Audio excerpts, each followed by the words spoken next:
ನಮಸ್ಕಾರ ಸ್ನೇಹಿತರೆ.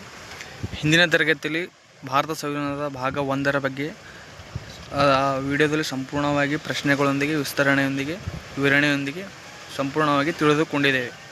ಮತ್ತು ಆ ವಿಡಿಯೋವನ್ನು ಲೈಕ್ ಮಾಡಿ ಮತ್ತು ಶೇರ್ ಮಾಡಿ, ಸಬ್ಸ್ಕ್ರೈಬ್ ಮಾಡಿ. ಮತ್ತು ಈ ಕೆಳಗೆ ನಾನು ಲಿಂಕ್ ಕೊಟ್ಟಿರ್ತೇನೆ, ಮತ್ತೊಮ್ಮೆ ಹೋಗಿ ಯಾರು ನೋಡಿಲ್ಲ ಅವರು ನೋಡಿ.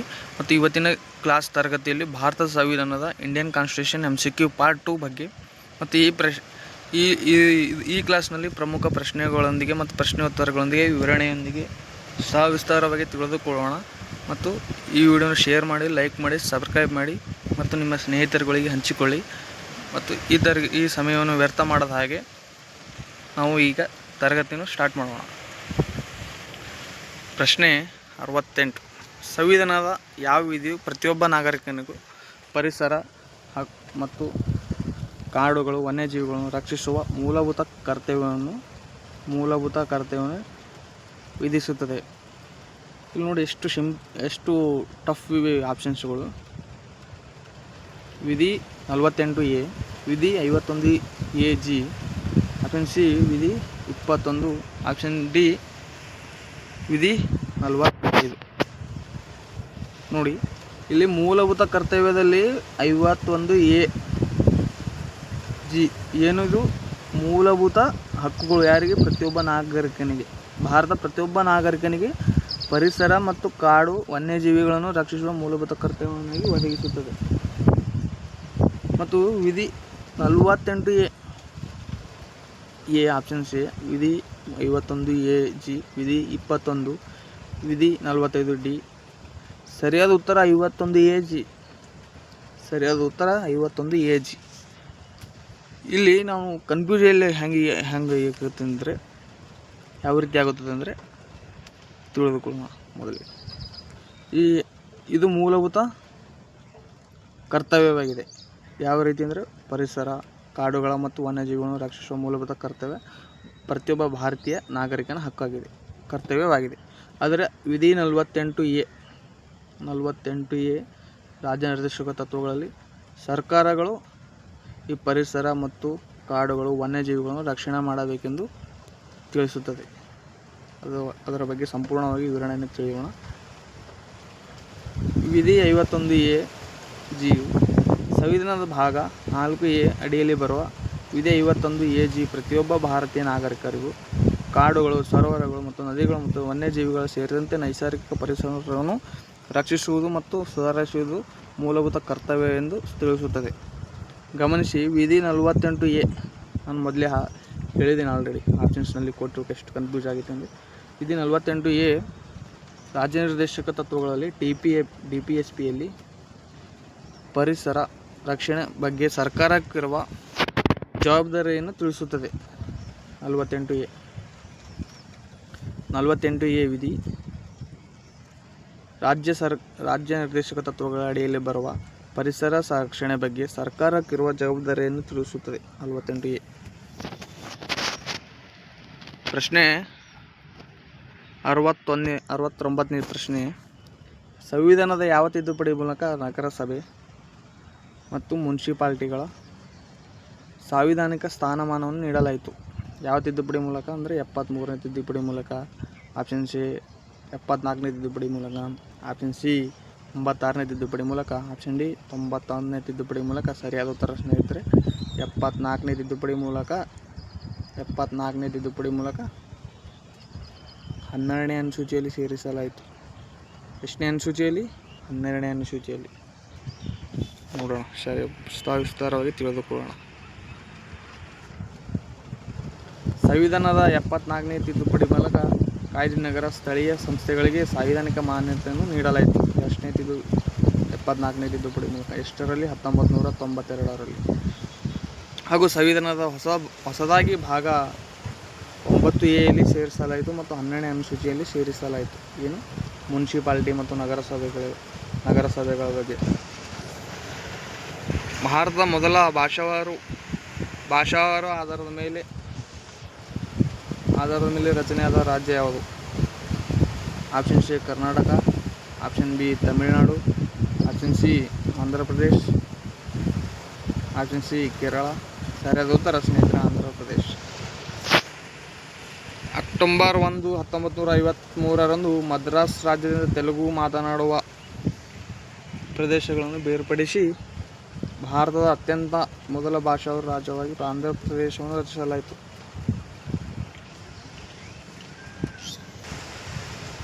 ಪ್ರಶ್ನೆ 71. ಸಂವಿಧಾನದ ಯಾವ ವಿಧಿಯು ಕಾರ್ಯಾಂಗದಿಂದ ಮತ್ತು ನ್ಯಾಯಾಂಗವನ್ನು ಪ್ರತ್ಯೇಕಿಸುವ ಬಗ್ಗೆ ತಿಳಿಸುತ್ತದೆ? ಆಪ್ಷನ್ ಸಿ ವಿಧಿ 45, ಆಪ್ಷನ್ ಬಿ 48, ಆಪ್ಷನ್ ಸಿ ವಿಧಿ 50, ಆಪ್ಷನ್ ಡಿ ವಿಧಿ 51. ಸರಿಯಾದ ಉತ್ತರ ಸ್ನೇಹಿತರೆ ವಿಧಿ 50. ಯಾವುದು ಹೇಳುತ್ತೆ ಅಂದರೆ ಅದು ಈ ಸಂವಿಧಾನದ ಯಾವ ವಿಧಿಯು ಕಾರ್ಯಾಂಗವನ್ನು ನ್ಯಾಯಾಂಗವನ್ನು ಪ್ರತ್ಯೇಕಿಸುವ ವಿಧಿ ಯಾವುದು ಅಂದರೆ ವಿಧಿ 50. ವಿವರಣೆಯನ್ನು ನೋಡ್ಕೊಂಡು ಬರೋಣ ಸ್ನೇಹಿತರೆ. ರಾಜ್ಯ ನಿರ್ದೇಶಕ ತತ್ವಗಳಲ್ಲಿ ಪ್ರಶ್ನೆ 72ನೇ ಪ್ರಶ್ನೆ ಬಂತು. ಸಂಸತ್ತಿನ ಅಧಿವೇಶನ ನಡೆಯುತ್ತಿರುವಾಗ ಪ್ರಶ್ನೋತ್ತರ ಅವಧಿಯು ಕ್ವಶನ್ ಅವರ್ ನಂತರ ಆರಂಭವಾಗುವ ಶೂನ್ಯ ವೇಳೆಯು ಗರಿಷ್ಠ ಕಾಲಾವಧಿ ಎಷ್ಟು? ಆಪ್ಷನ್ ಸಿ 30 ನಿಮಿಷಗಳು, ಆಪ್ಷನ್ ಬಿ 1 ಗಂಟೆ, ಆಪ್ಷನ್ ಸಿ 2 ಗಂಟೆಗಳು. ಯಾವುದೇ ನಿಗದಿತ ಸಮಯವಿಲ್ಲ. ಸರಿಯಾದ ಉತ್ತರ 1 ಗಂಟೆ, 1 ಅವರ್. ಪ್ರಶ್ನೋತ್ತರ ಅವಧಿಯು ನಂತರ ಆರಂಭವಾಗುವ ಶೂನ್ಯ ವೇಳೆಯ ಗರಿಷ್ಠ ಕಾಲಾವಧಿ ಎಷ್ಟು ಎಂದರೆ 1 ಅವರ್. ಸಂಸತ್ತಿನಲ್ಲಿ ಪ್ರಶ್ನೋತ್ತರ ಅವಧಿ ಮುಗಿದ ತಕ್ಷಣ ಮಧ್ಯಾಹ್ನ 12 ಗಂಟೆಗೆ ಯಾವುದೇ ಮುನ್ಸೂಚನೆ ಇಲ್ಲದೆ ಸಾರ್ವಜನಿಕ ಮಹತ್ವದ ತುರ್ತು ವಿಷಯಗಳನ್ನು ಎಮರ್ಜೆನ್ಸಿ ಸಬ್ಜೆಕ್ಟ್ಗಳಿಗೆ ಸದಸ್ಯರಿಗೆ ನೀಡಲು ಅವಕಾಶವೇ ಶೂನ್ಯ ವೇಳೆ. ಇದರ ಸಾಮಾನ್ಯ ಅವಧಿ 1 ಗಂಟೆ, 0 ಅವರ್ ಆಗಿರುತ್ತದೆ. ಇದು ಭಾರತೀಯ ಸಂಸದೀಯ ಪದ್ಧತಿಯ ಜಗತ್ತಿಗೆ ನೀಡಿದ ಕೊಡುಗೆಯಾಗಿದೆ. ಪ್ರಶ್ನೆ 73. ಸಂವಿಧಾನದ ಯಾವ ವಿಧಿಯಡಿಯಲ್ಲಿ ಜಮ್ಮು ಕಾಶ್ಮೀರಕ್ಕೆ ನೀಡಲಾಗಿದೆ ವಿಶೇಷ ಸ್ಥಾನಮಾನವನ್ನು 2019ರಲ್ಲಿ ರದ್ದುಗೊಳಿಸಲಾಯಿತು?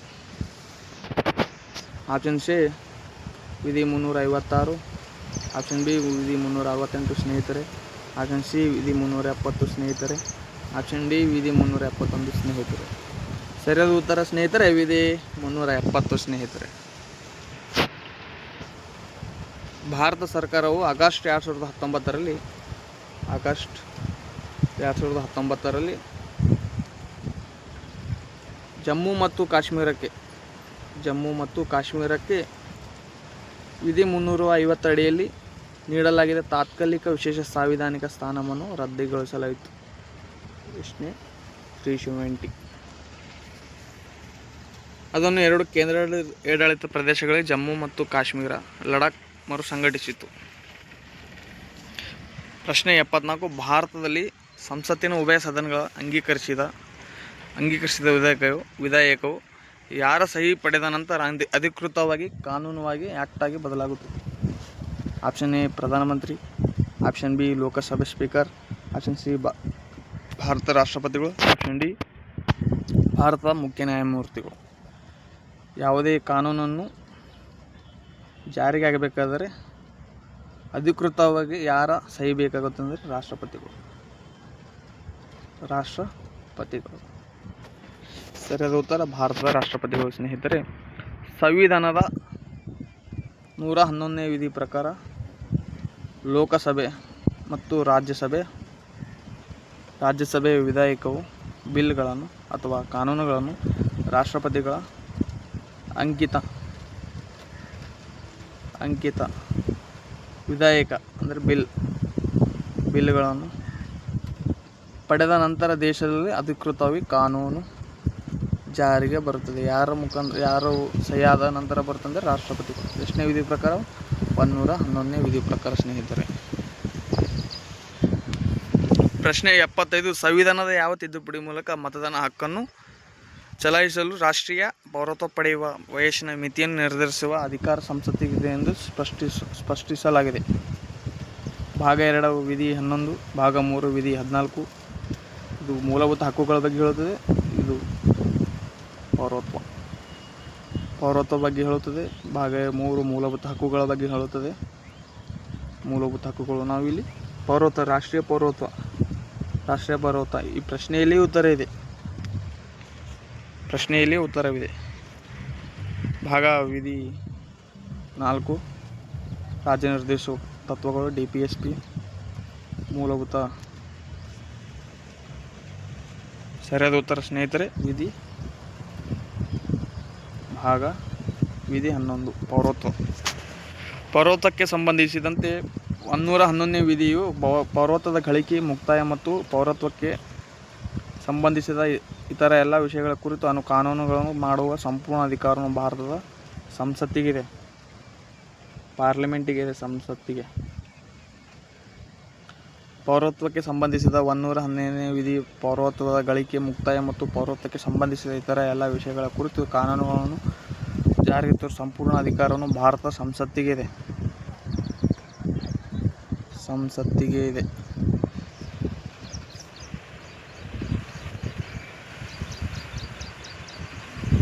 ಪ್ರಶ್ನೆ 76. ಭಾರತ ಸಂವಿಧಾನದ ಯಾವ ವಿಧಿ ಕೇಂದ್ರ ಸರ್ಕಾರದ ಅಧಿಕೃತ ಭಾಷೆ ದೇವನಾಗರಿ ಲಿಪಿಯಲ್ಲಿ ಹಿಂದಿ ಎಂದು ಘೋಷಿಸಲಾಯಿತು? ವಿಧಿ 343 ಆಪ್ಷನ್ಸ್ ಎ. ಆಪ್ಷನ್ಸ್ ವಿಧಿ 345 ಸ್ನೇಹಿತರೆ. ಆಪ್ಷನ್ ಸಿ ವಿಧಿ 348 ಸ್ನೇಹಿತರೆ. ಆಪ್ಷನ್ಸ್ ಡಿ 351 ಸ್ನೇಹಿತರೆ. ಹಿಂದಿ ಭಾಷೆಯನ್ನು ಅಧಿಕೃತವಾಗಿ ಘೋಷಿಸಲು ಯಾವ ವಿಧಿ ಹೇಳುತ್ತದೆ ಅಂದರೆ 343ನೇ ಸ್ನೇಹಿತರೆ. 343ನೇ ಸ್ನೇಹಿತರೆ. ಸಂವಿಧಾನದ 343ನೇ ವಿಧಿ 1ನೇ ವಿಧಿಯು ಪ್ರಕಾರ ಒಕ್ಕೂಟದ ಕೇಂದ್ರ ಸರ್ಕಾರದ ಅಧಿಕೃತ ಭಾಷೆಯು ಕೇಂದ್ರ ಸರ್ಕಾರ ಮತ್ತು ರಾಜ್ಯ ಸರ್ಕಾರದ ಅಧಿಕೃತ ಒಕ್ಕೂಟ ಭಾಷೆಯಾದಂಥ ಹಿಂದಿ ಭಾಷೆಯು 343ನೇ ವಿಧಿ ಪ್ರಕಾರ ಹೇಳುತ್ತದೆ. ಮತ್ತು ಇದರ ಈ ಹಿಂದಿ ಯಾವ ಭಾಷೆ ಲಿಪಿಯಲ್ಲಿ ಇದೆ ಅಂದರೆ ದೇವನಾಗರಿ ಲಿಪಿಯಲ್ಲಿ ಇದೆ. ಹಿಂದಿ ಆಗಿರುತ್ತೆ. ಅದರಿಗೂ ಇಂಗ್ಲೀಷ್ ಭಾಷೆಯನ್ನು ಸಹ ಆಡಳಿತಾತ್ಮಕ ಉದ್ದೇಶಗಳಿಗೆ ಮುಂದುವರಿಸಲು ಅವಕಾಶ ನೀಡಲಾಗಿದೆ ವಿಧಿ 143ನೇ ವಿಧಿ ಪ್ರಕಾರ. ಪ್ರಶ್ನೆ 77. ಸಂವಿಧಾನದ ಯಾವ ವಿಧಿಯು ಭಾರತದ ರಾಷ್ಟ್ರಪತಿಗಳ ಉಪರಾಷ್ಟ್ರಪತಿಗಳ ಹುದ್ದೆಗೆ ಅವಕಾಶ ಕಲ್ಪಿಸಲಾಗುತ್ತದೆ? Vice president. ಸಂವಿಧಾನದ ಯಾವ ವಿಧಿಯು ಭಾರತದ ಉಪರಾಷ್ಟ್ರಪತಿಗಳ ಹುದ್ದೆಗೆ ಅವಕಾಶ ಕಲ್ಪಿಸಲಾಗುತ್ತದೆ? ವಿಧಿ 352 ಸ್ನೇಹಿತರೆ. ವಿಧಿ 52 ಸ್ನೇಹಿತರೆ. ವಿಧಿ 63 ಸ್ನೇಹಿತರೆ. ವಿಧಿ 74 ಸ್ನೇಹಿತರೆ. ವಿಧಿ 76 ಸ್ನೇಹಿತರೆ. ಡಿ. ಸರಿಯಾದ ಉತ್ತರ 63 ಸ್ನೇಹಿತರೆ. ಸಂವಿಧಾನದ 63ನೇ ವಿಧಿಯು ಭಾರತಕ್ಕೆ ಒಬ್ಬ ಉಪರಾಷ್ಟ್ರಪತಿ ವೈಸ್ ಪ್ರೆಸಿಡೆಂಟ್ ಇರತಕ್ಕದ್ದು ಎಂದು ಹೇಳಲಾಗುತ್ತದೆ ಮತ್ತು ಇವರನ್ನು ಇಂದು ದೇಶದ 2ನೇ ಅತ್ಯುನ್ನತ ಸಾಂವಿಧಾನಿಕ ಹುದ್ದೆಯನ್ನು ಅಲಂಕರಿಸುತ್ತಾರೆ.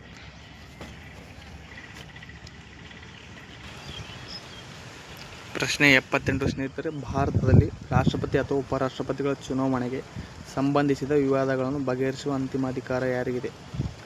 ರಾಷ್ಟ್ರಪತಿ ಅಥವಾ ವೈಸ್ ಪ್ರೆಸಿಡೆಂಟ್ ಅವರ ಚುನಾವಣೆಗೆ ಸಂಬಂಧಿಸಿದ ಎಲೆಕ್ಷನ್ ಬಗ್ಗೆ ವಿವಾದಗಳನ್ನು ಬಗೆಹರಿಸುವ ಅಂತಿಮ ಅಧಿಕಾರ ಯಾರಿಗಿದೆ ಅಂದರೆ ಭಾರತದ ಚುನಾವಣಾ ಆಯೋಗ. ಆಪ್ಷನ್ ಬಿ ಭಾರತದ ಸಂಸತ್ತು. ಆಪ್ಷನ್ ಸಿ ಭಾರತದ ಸುಪ್ರೀಂ ಕೋರ್ಟ್ ಸರ್ವೋಚ್ಚ ನ್ಯಾಯ. Option D attorney general. ಸರಿಯಾದ ಉತ್ತರ ಸ್ನೇಹಿತರೆ ಭಾರತದ ಸರ್ವೋಚ್ಚ ನ್ಯಾಯಾಲಯ ಸ್ನೇಹಿತರೆ. ವಿವರಣೆ. ಸಂವಿಧಾನದ 71ನೇ ವಿಧಿ ಪ್ರಕಾರ ರಾಷ್ಟ್ರಪತಿ ಅಥವಾ ಉಪರಾಷ್ಟ್ರಪತಿಗಳ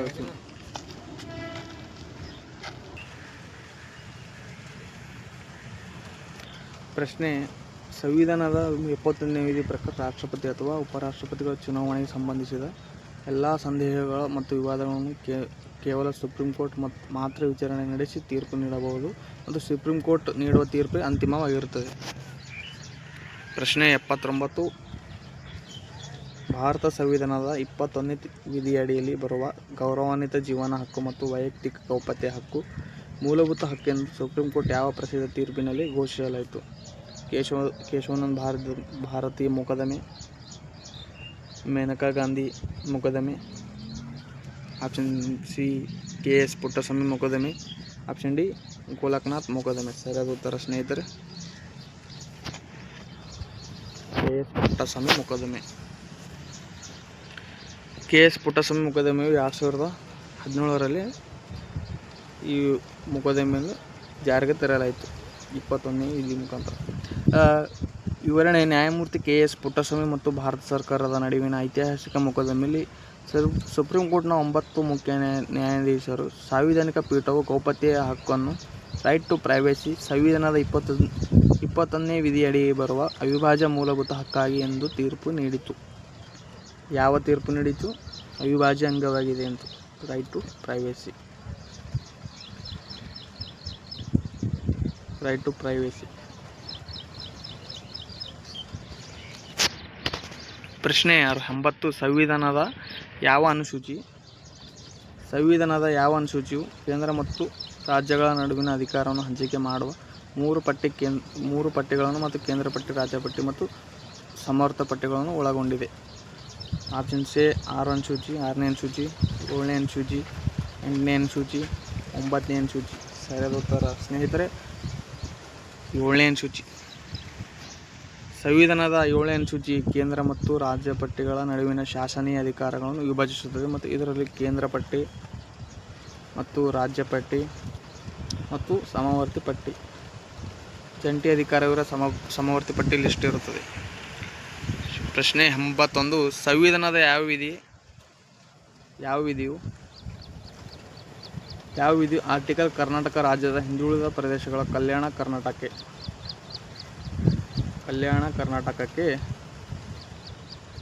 ಕರ್ನಾಟಕಕ್ಕೆ ಅಥವಾ ಹೈದರಾಬಾದ್ ಕರ್ನಾಟಕ ಅಭಿವೃದ್ಧಿಗಾಗಿ ವಿಶೇಷ ಸವಲತ್ತುಗಳನ್ನು ಒದಗಿಸುವ ಅವಕಾಶ ಕಲ್ಪಿಸಲಾಗಿದೆ? ಯಾವ ವಿಧಿ ಮುಖಾಂತರ? ಆಪ್ಷನ್ಸ್ ಎ ವಿಧಿ 321A, ಆಪ್ಷನ್ ಬಿ ವಿಧಿ 371H, option C 371J, option D 371I. ಸರಿಯಾದ ಉತ್ತರ 371J. ಎಷ್ಟು? 371J. 371 ಕಲ್ಯಾಣ ಕರ್ನಾಟಕ ಪ್ರದೇಶಗಳಿಗೆ ವಿಶೇಷ ಸವಲತ್ತುಗಳನ್ನು ಒದಗಿಸಲು ಅವಕಾಶ ಕಲ್ಪಿಸಲಾಗಿದೆ. 371J 98ನೇ ಸಂವಿಧಾನದ ತಿದ್ದುಪಡಿ ಕಾಯ್ದೆಯ 2012ರ ಮೂಲಕ 371J ಅನ್ನು ಸೇರಿಸಲಾಯಿತು. ಇದು ಕಲ್ಯಾಣ ಕರ್ನಾಟಕದ ಮತ್ತು ಹಿಂದಿನ ಹೈದರಾಬಾದ್ ಕರ್ನಾಟಕ ಭಾಗ ಎಂದು ಗುರುತಿಸಲಾಗಿತ್ತು. ಈ ಭಾಗದ ಜನರಿಗೆ ಶಿಕ್ಷಣ ಮತ್ತು ವಿಶೇಷ ಸರ್ಕಾರಿ ಉದ್ಯೋಗಗಳು ಮತ್ತು ವಿಶೇಷ ಮೀಸಲಾತಿಯನ್ನು ಹಾಗೂ ಪ್ರಾದೇಶಿಕ ಅಭಿವೃದ್ಧಿ ಮಂಡಳಿಯನ್ನು ರಚಿಸಲು ಅವಕಾಶ ಕಲ್ಪಿಸುತ್ತದೆ. 371J ಎಷ್ಟನೇ ತಿದ್ದುಪಡಿ ಮುಖಾಂತರ ಬಂದು? 98ನೇ ತಿದ್ದುಪಡಿ ಮುಖಾಂತರ. ಎಷ್ಟನೇ ಇಸ್ವಿಯಲ್ಲಿ? 2012ರಲ್ಲಿ. ಯಾವ ವಿಧಿ ಅಂದರೆ 371J. ಯಾತಕ್ಕಾಗಿ ಅಂದರೆ ಶಿಕ್ಷಣ, ಮೀಸಲಾತಿ, ಸರ್ಕಾರದ ಸಹ ಉದ್ಯೋಗಗಳು ಎಲ್ಲ ಮೀಸಲಾತಿಯನ್ನು ಕಲ್ಪಿಸುವುದಕ್ಕೋಸ್ಕರ 371J ಅನ್ನು ನೀಡಲಾಗಿದೆ. ಪ್ರಶ್ನೆ 82. ಸಂವಿಧಾನದ ಯಾವ ತಿದ್ದುಪಡಿ ಮೂಲಕ ಮೂಲಭೂತ ಕರ್ತವ್ಯಗಳನ್ನು ಮೊದಲ ಬಾರಿಗೆ ಸಂವಿಧಾನಕ್ಕೆ ಸೇರಿಸಲಾಯಿತು? Fundamental duties.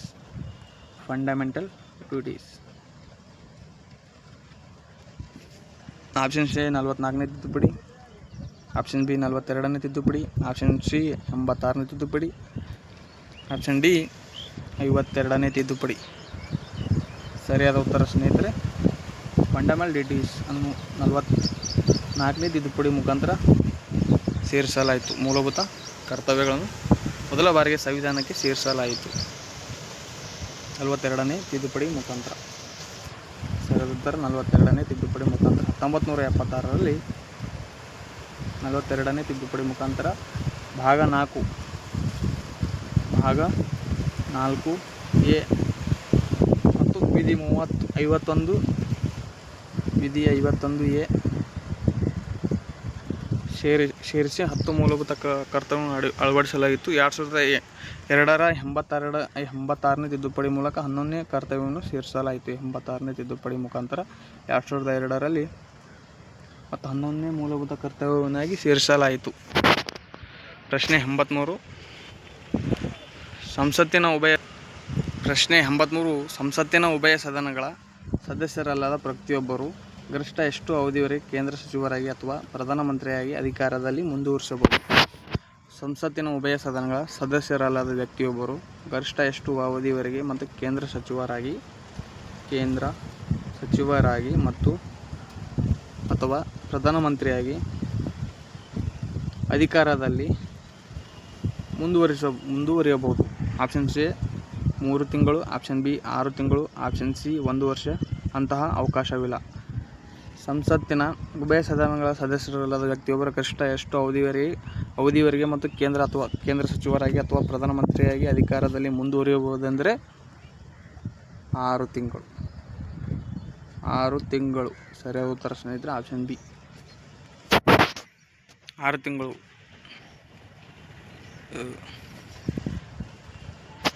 ಪ್ರಶ್ನೆ 84. ಸುಪ್ರೀಂ ಕೋರ್ಟ್ನ ಭಾರತ ಸಂವಿಧಾನದ ಮೂಲ ರಚನೆಯನ್ನು ಸಿದ್ಧಾಂತವನ್ನು ಯಾವ ಪ್ರಸಿದ್ಧ ಮೊಕದ್ದಮೆ ತೀರ್ಪಿನಲ್ಲಿ ಮೊದಲ ಬಾರಿಗೆ ಪ್ರತಿಪಾದಿಸಲಾಯಿತು? ಸುಪ್ರೀಂ ಕೋರ್ಟ್ನ ಭಾರತ ಸಂವಿಧಾನದ ಮೂಲ ರಚನೆ ಸಿದ್ಧಾಂತವನ್ನು ಯಾವ ಪ್ರಸಿದ್ಧ ಮೊಕದ್ದಮೆ ತೀರ್ಪಿನಲ್ಲಿ ಮೊದಲ ಬಾರಿಗೆ ಪ್ರತಿಪಾದಿಸಲಾಯಿತು? Option A Golaknath versus Punjab ರಾಜ.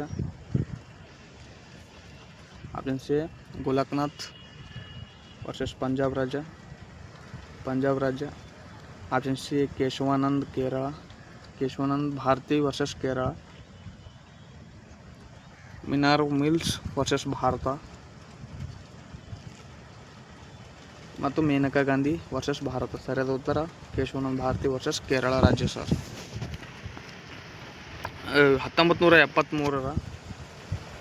1973ರ ಕೇಶವಾನಂದ್ ಭಾರತಿ ಮೊಕದ್ದಮೆ ಐತಿಹಾಸಿಕ ತೀರ್ಪಿನಲ್ಲಿ ಸುಪ್ರೀಂ ಕೋರ್ಟ್ನ 13 ನ್ಯಾಯಾಧೀಶರ ಪೀಠವು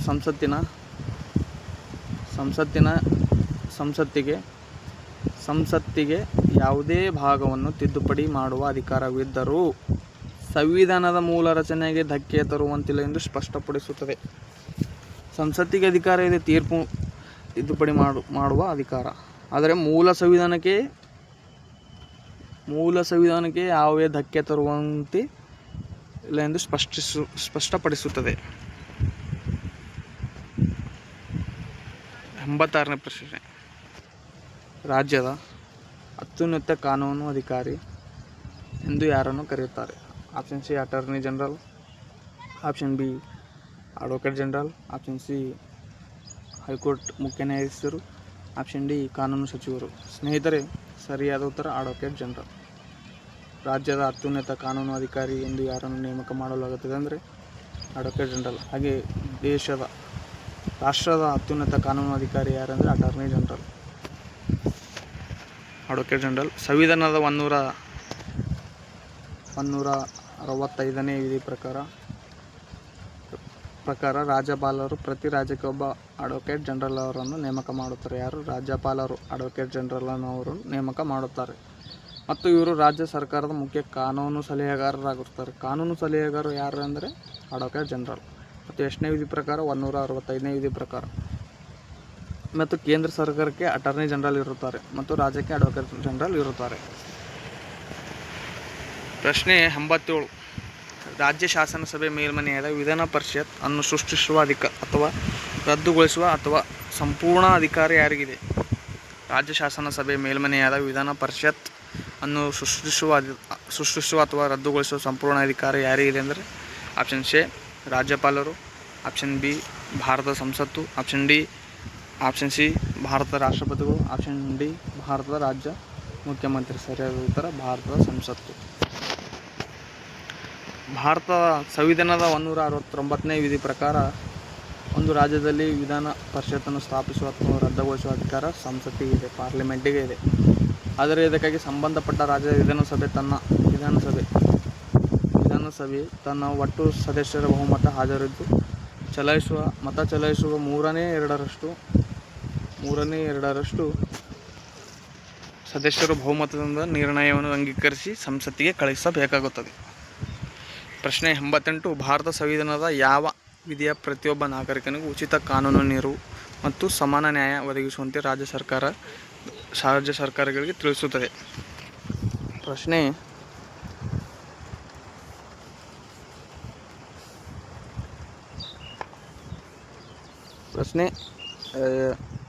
88. ಭಾರತ ಸಂವಿಧಾನದ ಯಾವ ವಿಧಿ ಪ್ರತಿಯೊಬ್ಬ ನಾಗರಿಕನಿಗೆ ಉಚಿತ ಕಾನೂನು ನೆರವು ಮತ್ತು ಸಮಾನ ನ್ಯಾಯ ಒದಗಿಸುವಂತೆ ರಾಜ್ಯ ಸರ್ಕಾರಗಳಿಗೆ ನಿರ್ಧರಿಸುತ್ತದೆ? ವಿಧಿ 39, ವಿಧಿ 39A, ವಿಧಿ 43, ವಿಧಿ 43, ವಿಧಿ 39A, ವಿಧಿ 39, ವಿಧಿ 48 ಸ್ನೇಹಿತರೆ 39A. ಸಮಾನ ನ್ಯಾಯ ಒದಗಿಸುವಂತೆ ರಾಜ್ಯ ಸರ್ಕಾರಗಳಿಗೆ ನಿರ್ಧರಿಸುತ್ತದೆ. 1976ರ 42ನೇ ಕಾಯ್ದೆಯ ಮೂಲಕ ರಾಜ್ಯ ನಿರ್ದೇಶಕ ತತ್ವಗಳ DPSP ತತ್ವಗಳ ಅಡಿಯಲ್ಲಿ ವಿಧಿ 39A ಅನ್ನು ಸೇರಿಸಲಾಯಿತು ಮತ್ತು ಇದು ಬಡತನ ಅಥವಾ ಇತರ ಅಸಮರ್ಥತೆಗಳ ಕಾರಣದಿಂದ ಯಾವುದೇ ನಾಗರಿಕನಿಗೆ ನ್ಯಾಯ ಪಡೆಯುವ ಅವಕಾಶ ತಪ್ಪಬಾರದು ಮತ್ತು ಅವರಿಗೆ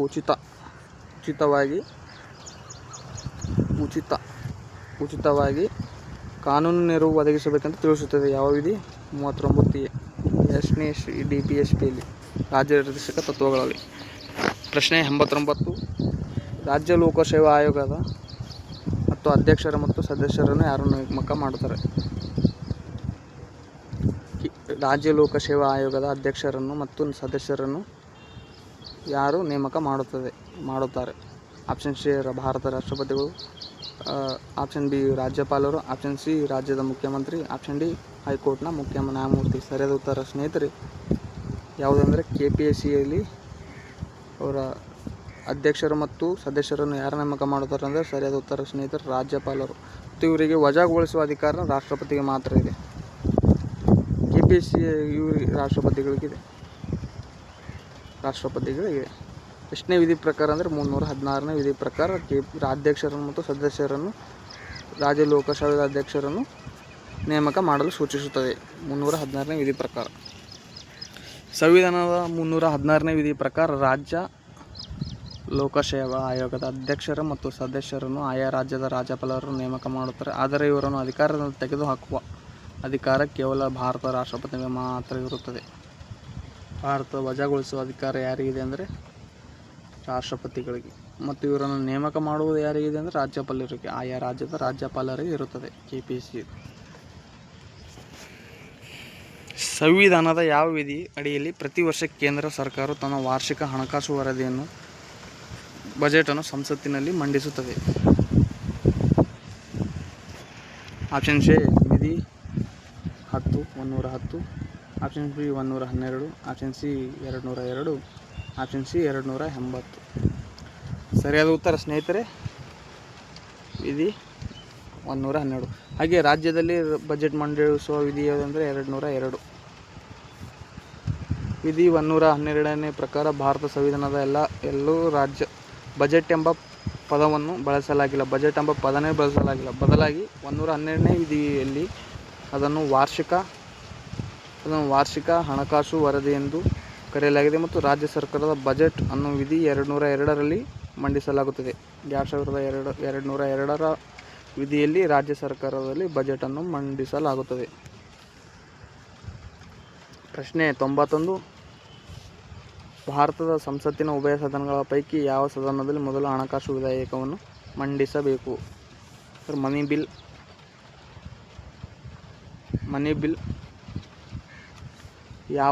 ಯಾವ ಸದನದಲ್ಲಿ ಮಂಡಿಸಬೇಕು? ಸಂಸತ್ತಿನ ಉಭಯ ಸದನಗಳ ಪೈಕಿ ಯಾವ ಸದನದಲ್ಲಿ ಹಣಕಾಸು ವಿಧೇಯಕವನ್ನು ಮಂಡಿಸಬೇಕೆಂದರೆ ರಾಜ್ಯಸಭೆಯಲ್ಲಿ ಮಾತ್ರ, ಲೋಕಸಭೆಯಲ್ಲಿ ಮಾತ್ರ, ಜಂಟಿ ಅಧಿವೇಶನದಲ್ಲಿ ಯಾವುದೇ ಸದನದಲ್ಲಾದರೂ. ಸರಿಯಾದ ಉತ್ತರ ಲೋಕಸಭೆಯಲ್ಲಿ ಮಾತ್ರ ಮಂಡಿಸಬೇಕು.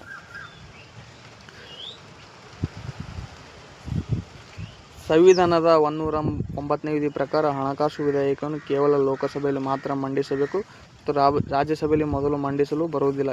ಈ ವಿಧೇಯಕಕ್ಕೆ ಸಂಬಂಧಿಸಿದಂತೆ ಲೋಕಸಭೆಗೆ ಹೆಚ್ಚಿನ ಅಧಿಕಾರವಿದ್ದು ರಾಜ್ಯಸಭೆ ಇದನ್ನು ಗರಿಷ್ಠ 14 ದಿನಗಳ ಕಾಲ ಮಾತ್ರ ತಡೆಹಿಡಿಯಬಹುದು. 92ನೇ ಪ್ರಶ್ನೆ. ಒಂದು ವಿಧೇಯಕವು ಹಣಕಾಸು ವಿಧೇಯಕವೇ ಅಥವಾ ಅಲ್ಲವೇ ಎಂದು ನಿರ್ಧರಿಸುವ ಅಂತಿಮ ಅಧಿಕಾರ ಯಾರಿಗಿದೆ ಅಂದರೆ ಭಾರತ ರಾಷ್ಟ್ರಪತಿಗಳಿಗೆ, ಭಾರತ ಪ್ರಧಾನಮಂತ್ರಿಗಳಿಗೆ ಮತ್ತು ಲೋಕಸಭೆ ಸ್ಪೀಕರ್ಗೆ ಮತ್ತು ಹಣಕಾಸು ಸಚಿವರಿಗೆ. ಸರಿಯಾದ ಉತ್ತರ ಲೋಕಸಭೆ ಸ್ಪೀಕರ್ಗೆ.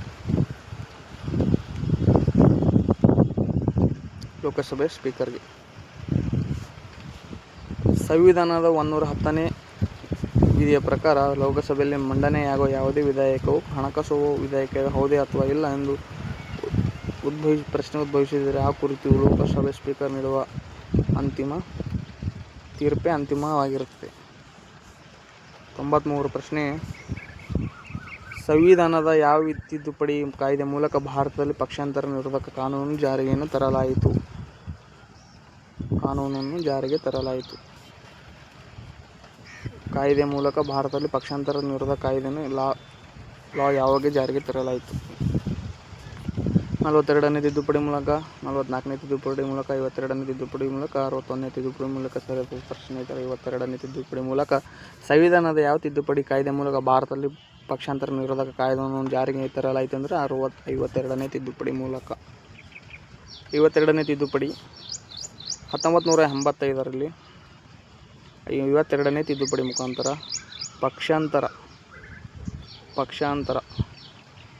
ಪಕ್ಷಾಂತರ ನಿರೋಧ ಕಾಯ್ದೆಯನ್ನು ಜಾರಿಗೆ ತರಲಾಯಿತು ಮತ್ತು ಇದನ್ನು 10ನೇ ಅನುಸೂಚಿಯಲ್ಲಿ ಸೇರಿಸಲಾಯಿತು. ಇದರ ಪ್ರಕಾರ ಪಕ್ಷಾಂತರ ಮಾಡುವ ಜನಪ್ರತಿನಿಧಿಗಳ ಸದಸ್ಯತ್ವವನ್ನು ರದ್ದುಗೊಳಿಸುವ ಅವಕಾಶ ಕಲ್ಪಿಸಲಾಗುತ್ತದೆ.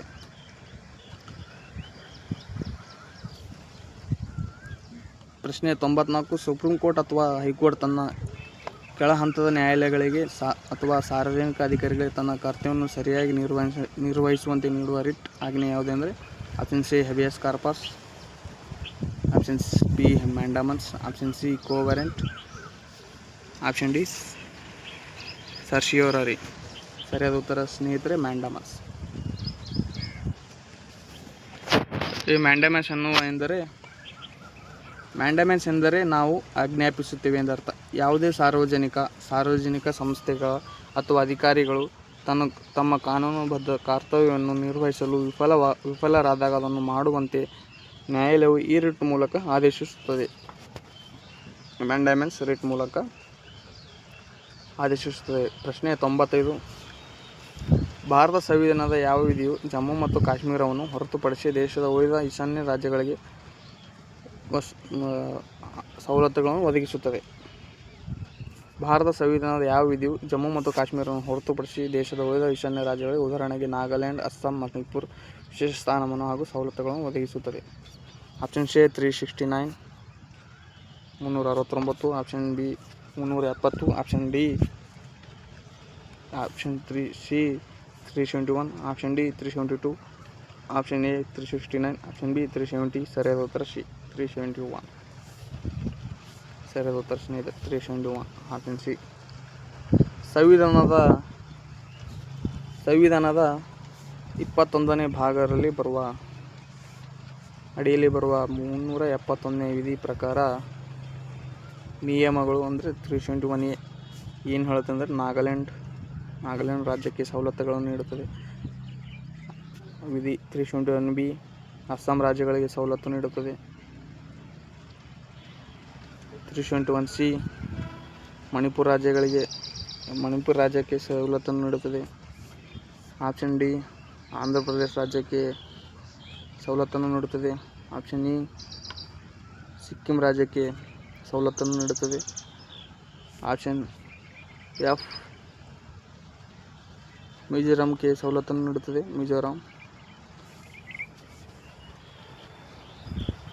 ಜಿ ಅರುಣಾಚಲ ಪ್ರದೇಶಕ್ಕೆ ನೀಡುತ್ತದೆ.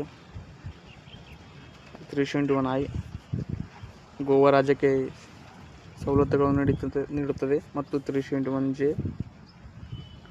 ಕಲ್ಯಾಣ ಕರ್ನಾಟಕಕ್ಕೆ ಸವಲತ್ತುಗಳನ್ನು ನೀಡುತ್ತದೆ. ನಿರ್ದಿಷ್ಟ ಪ್ರದೇಶಗಳ ಅಭಿವೃದ್ಧಿಗಾಗಿ ವಿಶೇಷ ನಿಯಮಗಳನ್ನು ಹೊಂದಿವೆ. ಈ 96ನೇ ಪ್ರಶ್ನೆಯನ್ನು ನೋಡೋಣ. ಭಾರತ ಸಂವಿಧಾನದ ಯಾವ ವಿಧಿಯು ಅಸ್ಪೃಶ್ಯತೆ ನಿರ್ಮೂಲನೆಯನ್ನು ಘೋಷಿಸುತ್ತದೆ ಮತ್ತು ಅದರ ಆಚರಣೆಯನ್ನು ನಿಷೇಧಿಸುತ್ತದೆ? ಈ ಉತ್ತರವನ್ನು ಕಮೆಂಟ್ ಮುಖಾಂತರ ತಿಳಿಸಿ. 97ನೇ ಪ್ರಶ್ನೆ, ಭಾರತದ ಸಂವಿಧಾನದ ಯಾವ ಅನುಸೂಚಿಯು ಭಾರತೀಯ ಒಕ್ಕೂಟ ರಾಜ್ಯಗಳ ಮತ್ತು ಕೇಂದ್ರಾಡಳಿತ ಪ್ರದೇಶಗಳ ಹೆಸರುಗಳು ಮತ್ತು ಅವುಗಳ ಪ್ರಾದೇಶಿಕ ವ್ಯಾಪ್ತಿಯನ್ನು ಒಳಗೊಂಡಿರುತ್ತದೆ? ಭಾರತ ಸಂವಿಧಾನದ ಯಾವ ಅನುಸೂಚಿಯು ಭಾರತೀಯ ಒಕ್ಕೂಟ ರಾಜ್ಯಗಳ ಮತ್ತು ಕೇಂದ್ರಾಡಳಿತ ಪ್ರದೇಶಗಳ ಹೆಸರುಗಳು ಮತ್ತು ಅವುಗಳ ಪ್ರಾದೇಶಿಕ ವ್ಯಾಪ್ತಿಯನ್ನು ಒಳಗೊಂಡಿರುತ್ತದೆ? ಆಪ್ಷನ್ ಸಿ 1ನೇ ಅನುಸೂಚಿ, ಆಪ್ಷನ್ ಬಿ 2ನೇ ಅನುಸೂಚಿ, ಆಪ್ಷನ್ ಸಿ 3ನೇ ಅನುಸೂಚಿ, ಆಪ್ಷನ್ ಡಿ 4ನೇ ಅನುಸೂಚಿ. ಸರಿಯಾದ ಉತ್ತರ ಸ್ನೇಹಿತರೆ 1ನೇ ಅನುಸೂಚಿ ಸ್ನೇಹಿತರೆ. 4ನೇ ಅನುಸೂಚಿಯು ರಾಜ್ಯಸಭೆಗಳ ಸೀಟುಗಳ ಬಗ್ಗೆ ವಿವರಿಸುತ್ತದೆ. 1ನೇ ಅನುಸೂಚಿಯು ಸಂವಿಧಾನದ ಮೊದಲನೇ ಅನುಸೂಚಿಯು ಭಾರತದಲ್ಲಿರುವ ಎಲ್ಲ ರಾಜ್ಯಗಳು ಮತ್ತು ಕೇಂದ್ರಾಡಳಿತ ಪ್ರದೇಶಗಳ ಪಟ್ಟಿ, ಅವುಗಳ ಭೌಗೋಳಿಕ ಗಡಿಗಳ ವಿವರಣೆಯನ್ನು ನೀಡುತ್ತದೆ. 4ನೇ ಅನುಸೂಚಿಯು ರಾಜ್ಯಸಭೆಗಳ ಸೀಟುಗಳ ಹಂಚಿಕೆಯನ್ನು ತಿಳಿಸುತ್ತದೆ. 98ನೇ ಪ್ರಶ್ನೆ. ಲೋಕಸಭೆಯ ಮೊದಲ ಮಹಿಳಾ ಸ್ಪೀಕರ್ ಸಭಾಪತಿ ಯಾರಾಗಿದ್ದರು? Option A Sumitra Mahajan, option B Meera Kumar, option C Pratibha Patil, option D Sarojini Naidu. ಸರಿಯಾದ ಉತ್ತರ ಸ್ನೇಹಿತರೆ ಮೀರಾ ಕುಮಾರ್ ಅವರು. ವಿವರಣೆ ನೋಡೋಣ. ಮೀರಾ ಕುಮಾರ್ ಅವರು 2009ರಿಂದ 2014ರವರೆಗೆ 15ನೇ ಲೋಕಸಭೆ ಸ್ಪೀಕರ್ ಆಗಿ ಸೇವೆ ಸಲ್ಲಿಸಿದರು. ಇವರು ಭಾರತೀಯ ಮೊದಲ ಇತಿಹಾಸದಲ್ಲಿ ಲೋಕಸಭೆ ಅಧ್ಯಕ್ಷತೆ ವಹಿಸಿದ ಮೊದಲ ಮಹಿಳೆಯಾಗಿದ್ದಾರೆ. ಪ್ರಶ್ನೆ 99. ಸುಪ್ರೀಂ ಕೋರ್ಟ್ ಅಥವಾ ಹೈಕೋರ್ಟ್ ಯಾವ ರಿಟ್ ಹೊರಡಿಸುವ ಯಾವ ರಿಟ್ ಆಜ್ಞೆಯನ್ನು ವೈಯಕ್ತಿಕ ಸ್ವಾತಂತ್ರ್ಯದ ಭದ್ರಕೋಟೆ ಎಂದು ಕರೆಯಲಾಗುತ್ತದೆ? Option A mandamus, option B ಕೋವಾರೆಂಟ್, option C habeas corpus, option D prohibition. ಸರಿಯಾದ ಉತ್ತರ ಹೆಬಿಯಸ್ ಕಾರ್ಪಸ್ ಸ್ನೇಹಿತರೆ. ಹೆಬಿಯಸ್ ಕಾರ್ಪಸ್ ಎಂದರೆ ವ್ಯಕ್ತಿಯನ್ನು ನ್ಯಾಯಾಲಯದ ಮುಂದೆ ಹಾಜರುಪಡಿಸುವ ಎಂದರ್ಥ. ಯಾವುದೇ ವ್ಯಕ್ತಿಯನ್ನು ಕಾನೂನು ಬಾಹಿರವಾಗಿ ಬಂಧಿಸಲ್ಪಟ್ಟಾಗ ಆತನ ವೈಯಕ್ತಿಕ ಸ್ವಾತಂತ್ರ್ಯವನ್ನು ರಕ್ಷಿಸಲು ನ್ಯಾಯಾಲಯವು ಈ ರಿಟ್ಟನ್ನು ಹೊರಡಿಸುತ್ತದೆ. ಭಾರತದಲ್ಲಿ ರಾಷ್ಟ್ರೀಯ ತುರ್ತು ಪರಿಸ್ಥಿತಿಯನ್ನು ಘೋಷಿಸುವ ಅಧಿಕಾರ ಯಾರಿಗೆ ಇದೆ ಮತ್ತು ಇದನ್ನು ಸಂವಿಧಾನದ ಯಾವ ವಿಧಿ ಅಡಿಯಲ್ಲಿ ಘೋಷಿಸಲಾಗುತ್ತದೆ ಅಂದರೆ ಭಾರತ ಪ್ರಧಾನಮಂತ್ರಿ 356ನೇ ವಿಧಿ ಮುಖಾಂತರ, ಆಪ್ಷನ್ ಬಿ ವಿಧಿ 352ನೇ ಮುಖಾಂತರ, ಆಪ್ಷನ್ ಸಿ ವಿಧಿ 360 ಸುಪ್ರೀಂ ಕೋರ್ಟ್ ಮುಖ್ಯ ನ್ಯಾಯಮೂರ್ತಿಯವರು ಘೋಷಿಸಲಾಗುತ್ತದೆ. 368 ಸಂಸತ್ತು ವಿಧಿ, ಆಪ್ಷನ್ ಡಿ ಸರಿಯಾದ ಉತ್ತರ ರಾಷ್ಟ್ರಪತಿಗಳು ವಿಧಿ 352ನೇ ಪ್ರಕಾರ. 356ನೇ ಪ್ರಕಾರ ರಾಜ್ಯ, 360ನೇ ಪ್ರಕಾರ ಹಣಕಾಸು ತುರ್ತು ಪರಿಸ್ಥಿತಿ ವಿಧಿಯನ್ನು ತಿಳಿಸುತ್ತದೆ. ಯುದ್ಧ, ಬಾಹ್ಯ ಆಕ್ರಮಣ ಅಥವಾ ಶಸ್ತ್ರದಂಗೆಯ ಕಾರಣದಿಂದ ಭಾರತದ ಭದ್ರತೆಗೆ ಧಕ್ಕೆ ಉಂಟಾದಾಗ ಕೇಂದ್ರ ಸಚಿವ ಸಂಪುಟದ ಲಿಖಿತ ಶಿಫಾರಸಿನ ಮೇರೆಗೆ ರಾಷ್ಟ್ರಪತಿಗಳು ವಿಧಿ 352ರ ಅಡಿಯಲ್ಲಿ ದೇಶಾದ್ಯಂತ ರಾಷ್ಟ್ರೀಯ ತುರ್ತು ಪರಿಸ್ಥಿತಿಯನ್ನು ಘೋಷಿಸಬಹುದು ಮತ್ತು ಸ್ಟ್ರಕ್ಚರ್ಗೆ ಧಕ್ಕೆ ತರುವಂತಿಲ್ಲ. 101ನೇ ಪ್ರಶ್ನೆ. ಭಾರತ ಸಂವಿಧಾನದ ಯಾವ ವಿಧಿಯು 6ರಿಂದ 14 ವರ್ಷದ ಒಳಗಿನ ಎಲ್ಲ ಮಕ್ಕಳಿಗೆ ಉಚಿತ ಕಡ್ಡಾಯ ಶಿಕ್ಷಣವನ್ನು ಮೂಲಭೂತ ಹಕ್ಕನ್ನಾಗಿ ಮಾಡಲಾಗಿದೆ? ಆಪ್ಷನ್ ಎ ವಿಧಿ 21, option B 21A, option C ವಿಧಿ 45, ಆಪ್ಷನ್ ಡಿ 51A. ಸರಿಯಾದ ಉತ್ತರ ಸ್ನೇಹಿತರೆ ವಿಧಿ 21A. ಉಚಿತವಾಗಿ 6ರಿಂದ 14 ವರ್ಷದ ಮಕ್ಕಳಿಗೆ ಉಚಿತವಾಗಿ ಕಡ್ಡಾಯ ಶಿಕ್ಷಣವನ್ನು ಮೂಲಭೂತ ಹಕ್ಕನ್ನಾಗಿ ಮಾಡಿದ ವಿಧಿ ಯಾವುದೆಂದರೆ ವಿಧಿ 21A. ಈ 2002 86ನೇ ತಿದ್ದುಪಡಿ ಮೂಲಕ 2002 86ನೇ ಸಂವಿಧಾನದ ತಿದ್ದುಪಡಿ ಕಾಯ್ದೆ ಮೂಲಕ ಸಂವಿಧಾನಕ್ಕೆ ವಿಧಿ 21A ಅನ್ನು ಸೇರಿಸಲಾಯಿತು. ಇದು ಶಿಕ್ಷಣ ಹಕ್ಕನ್ನಾಗಿ ಪರಿವರ್ತಿಸಿತು. ಇದರ ಅನುಷ್ಠಾನವಾಗಿ 2009ರಲ್ಲಿ RTE ಶಿಕ್ಷಣದ ಹಕ್ಕನ್ನು ಜಾರಿಗೆ ಬಂತು. 102ನೇ ಪ್ರಶ್ನೆ. ಸಂಸತ್ತಿನ ಸದಸ್ಯರಲ್ಲದಿದ್ದರೂ ಸಂಸತ್ತಿನ ಉಭಯ ಸದನಗಳ ಕಲಾಪಗಳಲ್ಲಿ ಭಾಗವಹಿಸುವ ಮತ್ತು ಮಾತನಾಡುವ ಹಕ್ಕನ್ನು ಹೊಂದಿರುವ ದೇಶದ ಅತ್ಯುನ್ನತ ಅಧಿಕಾರಿ ಯಾರು? ಭಾರತ ಮುಖ್ಯ ನ್ಯಾಯಾಧೀಶರು, ಭಾರತ ಅಟಾರ್ನಿ ಜನರಲ್ ಮತ್ತು ಆಪ್ಷನ್ ಸಿ ಮುಖ್ಯ ಚುನಾವಣಾಯುಕ್ತರು, ನಿಯಂತ್ರಣಕರು ಮತ್ತು ಮಹಾಲೆಕ್ಕ ಪರಿಶೋಧಕರು. ಆಪ್ಷನ್ ಬಿ ಸರಿಯಾದ ಉತ್ತರ ಅಟಾರ್ನಿ ಜನರಲ್. ಭಾರತದ ಅಟಾರ್ನಿ ಜನರಲ್. ರಾಜ್ಯದ ಯಾರು ಅಂದರೆ advocate general. Bharat attorney general. ಸಂವಿಧಾನದ 88ನೇ ಪ್ರಕಾರ 88ನೇ ವಿಧಿ ಪ್ರಕಾರ ಭಾರತದ attorney general, Indian attorney general ಅವರಿಗೆ ಸಂಸತ್ತಿನ ಯಾವುದೇ ಸದನದಲ್ಲಿ, ಪಾರ್ಲಿಮೆಂಟ್ನಲ್ಲಿ, ಲೋಕಸಭೆಯಲ್ಲಿ, ರಾಜ್ಯಸಭೆಯಲ್ಲಿ, ಜಂಟಿ ಅಧಿವೇಶನದಲ್ಲಿ ಭಾಗವಹಿಸುವ ಹಾಗೂ ಮಾತನಾಡುವ ಹಕ್ಕಿದೆ. ಮಾತನಾಡುವ ಹಕ್ಕಿದೆ, ಆದರೆ ಅವರಿಗೆ ಸಂಸತ್ತಿನಲ್ಲಿ ವೋಟ್ ಮಾಡುವ ಹಕ್ಕಿಲ್ಲ, ಮತ ಚಲಾಯಿಸುವ ಹಕ್ಕಿಲ್ಲ. ರೈಟ್ ಟು ವೋಟ್ ಅಧಿಕಾರವಿರುವುದಿಲ್ಲ ಯಾರಿಗೆ? ಭಾರತ ಅಟಾರ್ನಿ ಜನರಲ್ ಅವರಿಗೆ. ಪ್ರಶ್ನೆ 3, ಭಾರತ ಸಂವಿಧಾನದ ಯಾವ ಅನುಸೂಚಿಯು ಭಾರತ ಅಧಿಕೃತ 22 ಭಾಷೆಗಳ ಪಟ್ಟಿಯನ್ನು ಒಳಗೊಂಡಿದೆ? ಪ್ರಶ್ನೆ 103, ಭಾರತದ ಸಂವಿಧಾನದ ಯಾವ ಅನುಸೂಚಿಯು ಭಾರತದ ಅಧಿಕೃತ 22 ಭಾಷೆಗಳನ್ನು ಪಟ್ಟಿಯನ್ನು ಒಳಗೊಂಡಿದೆ? ಆಪ್ಷನ್ ಎ 7ನೇ ಅನುಸೂಚಿ, ಆಪ್ಷನ್ ಬಿ 8ನೇ ಅನುಸೂಚಿ, ಆಪ್ಷನ್ ಸಿ 9ನೇ ಅನುಸೂಚಿ, ಆಪ್ಷನ್ ಡಿ 10ನೇ ಅನುಸೂಚಿ. ಸರಿಯಾದ ಉತ್ತರ 8ನೇ ಅನುಸೂಚಿ ಸ್ನೇಹಿತರೆ. ಸಂವಿಧಾನದ 8ನೇ ಅನುಸೂಚಿಯು ದೇಶದ ಅಧಿಕೃತ ಭಾಷೆಗಳ ಪಟ್ಟಿಗಳನ್ನು ನೀಡುತ್ತದೆ. ಮೂಲ ಸಂವಿಧಾನಗಳಲ್ಲಿ 14 ಭಾಷೆಗಳಿದ್ದು, ಆದರೆ ವಿವಿಧ ತಿದ್ದುಪಡಿಗಳ ನಂತರ ಪ್ರಸ್ತುತ 22 ಭಾಷೆಗಳಿವೆ ಮತ್ತು ಇದರಲ್ಲಿ ಸ್ಥಾನ ಪಡೆದಿದೆ. 22 ಭಾಷೆಗಳು ಇದರಲ್ಲಿ ಸ್ಥಾನ ಪಡೆದಿದೆ. ಕನ್ನಡ ಭಾಷೆಯು ಸಹ ಇದರಲ್ಲಿ ಸೇರಿದೆ. 104ನೇ ಪ್ರಶ್ನೆ. ರಾಜ್ಯಪಾಲರು ಅನುಪಸ್ಥಿತಿಯಲ್ಲಿ ಅಥವಾ ರಾಜೀನಾಮೆ ನೀಡಿದಾಗ ರಾಜ್ಯಪಾಲರ ಜವಾಬ್ದಾರಿಗಳನ್ನು ತಾತ್ಕಾಲಿಕವಾಗಿ ಯಾರು ವಹಿಸುತ್ತಾರೆ?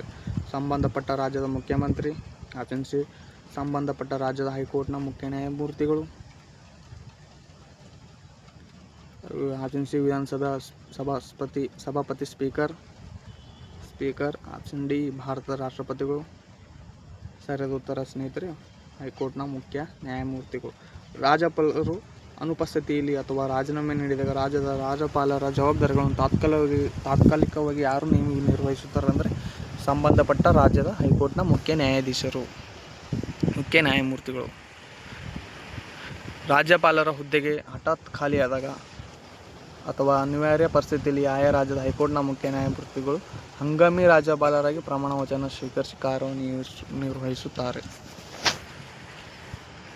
ಸಂವಿಧಾನದ ಪ್ರಶ್ನೆ 105. ಪ್ರಶ್ನೆ 105ನೇ ಪ್ರಶ್ನೆ ಬಂದು, ಸಂವಿಧಾನದ ಯಾವ ವಿಧಿ ಅಡಿಯಲ್ಲಿ ಸುಪ್ರೀಂ ಕೋರ್ಟ್ ತನ್ನದೇ ಆದ ಹಳೆಯ ತೀರ್ಪನ್ನು ಪುನರ್ ವಿಮರ್ಶಿಸುವ ಅಥವಾ ರಿವ್ಯೂ ಆಫ್ ಜಡ್ಜ್ಮೆಂಟ್ ಅಧಿಕಾರವನ್ನು ಹೊಂದಿದೆ? ಯಾವ ವಿಧಿ ಮುಖಾಂತರ ಅಂದರೆ ಸಂವಿಧಾನ ಯಾವ ವಿಧಿಯು ಅಡಿಯಲ್ಲಿ ಸುಪ್ರೀಂ ಕೋರ್ಟ್ ತನ್ನದೇ ಆದ ಹಳೆಯ ತೀರ್ಪುಗಳನ್ನು ಪುನರ್ ನಿರ್ಮಿಸುವ ಅಥವಾ ರಿವ್ಯೂ ಅಧಿಕಾರವನ್ನು ಹೊಂದಿದೆ? ಆಪ್ಷನ್ ಎ ವಿಧಿ 131, ಆಪ್ಷನ್ ಬಿ ವಿಧಿ 137, ಆಪ್ಷನ್ ಸಿ 141, ಆಪ್ಷನ್ ಡಿ 143. ಸರಿಯಾದ ಉತ್ತರ ಸ್ನೇಹಿತರೆ ವಿಧಿ 137.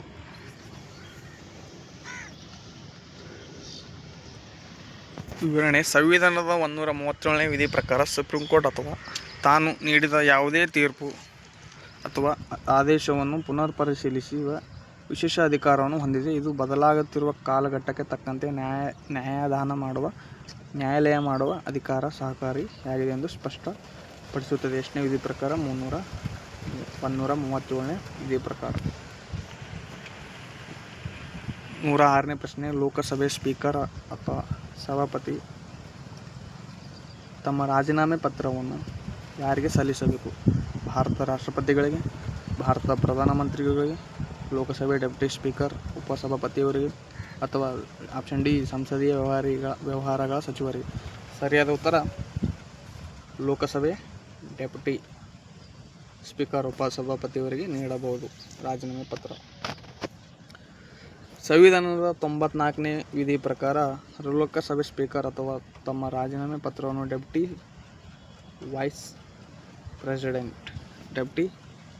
ವೈಸ್ ಸ್ಪೀಕರ್ ಅವರಿಗೆ ಉದ್ದೇಶ ಬರೆಯಬೇಕು. ಅದೇ ರೀತಿ ಡೆಪ್ಯೂಟಿ ಸ್ಪೀಕರ್ ತಮ್ಮ ರಾಜೀನಾಮೆ ಸ್ಪೀಕರ್ಗೆ ಸಲ್ಲಿಸಬೇಕಾಗುತ್ತದೆ. 107ನೇ ಪ್ರಶ್ನೆ. ಭಾರತ ಸಂವಿಧಾನದ ಯಾವ ವಿಧಿಯು ಪ್ರತಿಯೊಬ್ಬ ನಾಗರಿಕನಿಗೂ ತನಗಿಷ್ಟ ಬಂದ ಧರ್ಮವನ್ನು ಮುಕ್ತವಾಗಿ ನಂಬಲು, ಆಚರಿಸುವ ಮತ್ತು ಪ್ರಚಾರ ಮಾಡಲು ಸ್ವಾತಂತ್ರ್ಯವನ್ನು ಫ್ರೀಡಮ್ ಆಫ್ ರಿಲಿಜನ್ ಅನ್ನು ನೀಡುತ್ತದೆ? ಭಾರತ ಸಂವಿಧಾನದ ಯಾವ ವಿಧಿ ಪ್ರತಿಯೊಬ್ಬ ನಾಗರಿಕನಿಗೂ ತನಗಿಷ್ಟ ಬಂದ ಧರ್ಮವನ್ನು ಮುಕ್ತವಾಗಿ ನಂಬಲು ಮತ್ತು ಆಚರಿಸಲು ಮತ್ತು ಪ್ರಚಾರ ಮಾಡಲು ಸ್ವಾತಂತ್ರ್ಯವನ್ನು ಫ್ರೀಡಮ್ ಆಫ್ ರಿಲಿಜನ್ ಅನ್ನು ನೀಡುತ್ತದೆ?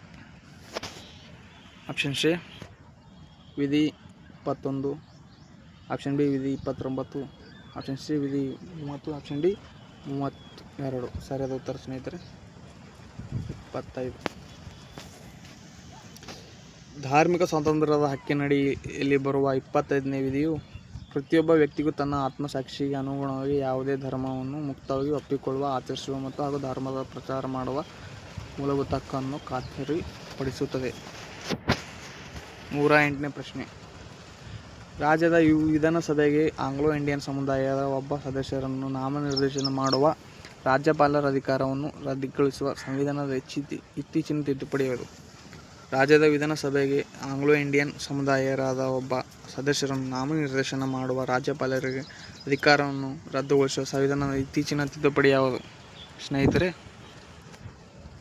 ಆಪ್ಷನ್ ಸಿ 102ನೇ ತಿದ್ದುಪಡಿ, ಆಪ್ಷನ್ ಬಿ 103ನೇ ತಿದ್ದುಪಡಿ, ಆಪ್ಷನ್ ಸಿ 104ನೇ ತಿದ್ದುಪಡಿ, ಆಪ್ಷನ್ ಡಿ 105ನೇ ತಿದ್ದುಪಡಿ. ಸರಿಯಾದ ಉತ್ತರ ಸ್ನೇಹಿತರೆ 104ನೇ ತಿದ್ದುಪಡಿ. ಆಂಗ್ಲೋ ಇಂಡಿಯನ್ ಸಮುದಾಯದಿಂದ ಒಬ್ಬ ಸದಸ್ಯರನ್ನು ನಾಮನಿರ್ದೇಶನ ಮಾಡುವ ರಾಜ್ಯಪಾಲರಿಂದ ಅಧಿಕಾರವನ್ನು ರದ್ದುಗೊಳಿಸಿ ಸಂವಿಧಾನದ ಇತ್ತೀಚಿನ ತಿದ್ದುಪಡಿ ಯಾವುದಂದರೆ 104ನೇ ತಿದ್ದುಪಡಿ ಸ್ನೇಹಿತರೆ. ಪ್ರಶ್ನೆ ಉತ್ತರ ವಿವರಣೆಯನ್ನು ನೋಡೋಣ. 104ನೇ ಸಂವಿಧಾನ ತಿದ್ದುಪಡಿ ಕಾಯ್ದೆ ಮೂಲಕ ಲೋಕಸಭೆ ಮತ್ತು ರಾಜ್ಯಸಭೆಗಳ ವಿಧಾನಸಭೆಗಳಲ್ಲಿ ಪರಿಶಿಷ್ಟ ಜಾತಿ ಮತ್ತು ಪರಿಶಿಷ್ಟ ಪಂಗಡಗಳ ಮೀಸಲಾತಿಯನ್ನು ಇನ್ನು 10 ವರ್ಷಗಳವರೆಗೆ 2030ರವರೆಗೆ 104ನೇ ತಿದ್ದುಪಡಿ ಯಾವಾಗ 2020ರಲ್ಲಿ ಮಾಡಲಾಯಿತು, 30ರವರೆಗೆ ವಿಸ್ತರಿಸಲಾಯಿತು. ಆದರೆ ಇದೇ ತಿದ್ದುಪಡಿ ಮೂಲಕ ಆಂಗ್ಲೋ ಇಂಡಿಯನ್ ಸಮುದಾಯಕ್ಕೆ ಇದ್ದ ನಾಮನಿರ್ದೇಶನ ಮೀಸಲಾತಿಯನ್ನು ರದ್ದುಗೊಳಿಸಲಾಯಿತು. ಪ್ರಶ್ನೆ 109. ಸಂವಿಧಾನದ ಯಾವ ವಿಧಿಯು ಅಡಿಯಲ್ಲಿ ದೇಶದಲ್ಲಿ ರಾಷ್ಟ್ರೀಯ ಪರಿಶಿಷ್ಟ ಜಾತಿ ಆಯೋಗಗಳನ್ನು national commission for scheduled caste ಸ್ಥಾಪಿಸಲಾಗಿದೆ? ಆಪ್ಷನ್ ಎ ವಿಧಿ 338, ಆಪ್ಷನ್ ಬಿ ವಿಧಿ 338A, ಆಪ್ಷನ್ ಸಿ ವಿಧಿ 340, ಆಪ್ಷನ್ ಡಿ ವಿಧಿ 342. ಸರಿಯಾದ ಉತ್ತರ ಸ್ನೇಹಿತರೆ ವಿಧಿ 338 ಸ್ನೇಹಿತರೆ. ವಿಧಿ 338ನೇ ವಿಧಿಯಡಿಯಲ್ಲಿ ರಾಷ್ಟ್ರೀಯ ಪರಿಶಿಷ್ಟ ಜಾತಿಗಳ ಆಯೋಗವನ್ನು ರಚಿಸಲಾಗಿದೆ. ಗಮನಿಸಿ, 89ನೇ ತಿದ್ದುಪಡಿಯ ಮೂಲಕ ಸಂವಿಧಾನಕ್ಕೆ 338ನೇ ವಿಧಿಯನ್ನು ಸೇರಿಸಿ ಅದರ ಅಡಿಯಲ್ಲಿ ರಾಷ್ಟ್ರೀಯ ಪರಿಶಿಷ್ಟ ಪಂಗಡಗಳ ಆಯೋಗವನ್ನು NCST ಪ್ರತ್ಯಕ್ಷವಾಗಿ ಸ್ಥಾಪಿಸಲಾಯಿತು. ಪ್ರಶ್ನೆ 110. ಭಾರತ ಮೊದಲ ಮಹಾನಗರ ಯೋಜನಾ ಸಮಿತಿ ರಚನೆಗೆ ಸಂವಿಧಾನದ ಯಾವ ವಿಧಿಯ ಅವಕಾಶ ನೀಡುತ್ತದೆ?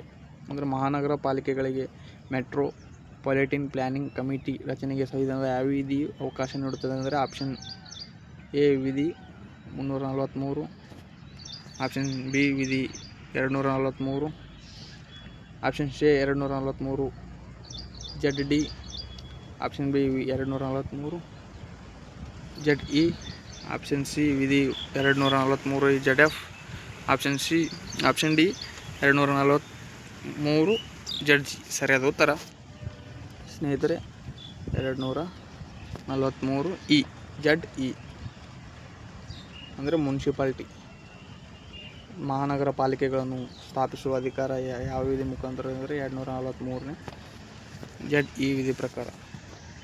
74ನೇ ಸಂವಿಧಾನ ತಿದ್ದುಪಡಿ ಕಾಯ್ದೆ ಮೂಲಕ 243 ZE ವಿಧಿಯ ಪ್ರಕಾರ ದೇಶದ ಪ್ರತಿ ಮಹಾನಗರ ಪ್ರದೇಶದಲ್ಲಿ ಇಡೀ ನಗರದ ಅಭಿವೃದ್ಧಿಗಾಗಿ ಕರಡು ಯೋಜನೆ ಸಿದ್ಧಪಡಿಸಲು ಮಹಾನಗರ ಯೋಜನೆ ಸಮಿತಿಯನ್ನು ರಚಿಸುವುದು ಕಡ್ಡಾಯವಾಗಿದೆ. ಪ್ರಶ್ನೆ 111. ಭಾರತ ಸಂವಿಧಾನದ ಯಾವ ವಿಧಿಯು ಪ್ರಜೆಗಳ ಆಸ್ತಿ ಹಕ್ಕನ್ನು ಕೇವಲ ಕಾನೂನಾತ್ಮಕ ಹಕ್ಕನ್ನಾಗಿ ಪರಿವರ್ತಿಸಿದೆ? ರೈಟ್ ಟು ಪ್ರಾಪರ್ಟಿ ಲೀಗಲ್ ಕೇವಲ ಕಾನೂನಾತ್ಮಕ ಹಕ್ಕಾಗಿ ಪರಿವರ್ತಿಸಿದೆ. ಭಾರತ ಸಂವಿಧಾನದ ಯಾವ ವಿಧಿಯ ಪ್ರಜೆಗಳ ಆಸ್ತಿ ಹಕ್ಕನ್ನು ಕೇವಲ ಕಾನೂನಾತ್ಮಕ ಹಕ್ಕಾಗಿ ಪರಿವರ್ತಿಸಿದೆ? ಆಪ್ಷನ್ ಎ ವಿಧಿ 31, option B 300A, option C ವಿಧಿ 19(1)F, ಆಪ್ಷನ್ ಡಿ ವಿಧಿ 201. ಸರಿಯಾದ ಉತ್ತರ ಸ್ನೇಹಿತರೆ 300A.